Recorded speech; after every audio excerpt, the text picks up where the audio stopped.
Thank you, ma'am. I assume these are hers. Yeah. Thank you, I'm gonna put her Francis.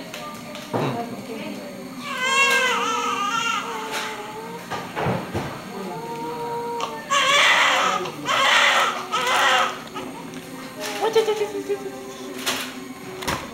Okay, what else I need to do? Naamoy mo ba? One Umutot na ako second, nun. please. Let me place this one on the back and then hold on the chunks, this thing.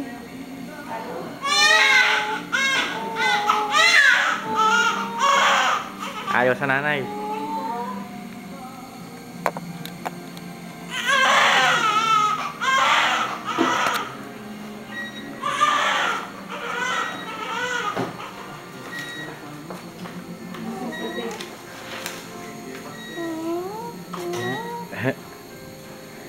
Walang ilong.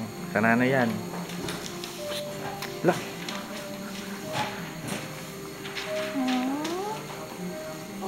Where did you put the chunks of the child? It's here. Yeah, she got it. She took it. I know, I saw her writing somewhere here. Yeah. And did she go with that one or she didn't? You want to listen to me? Hmm? I said she got it.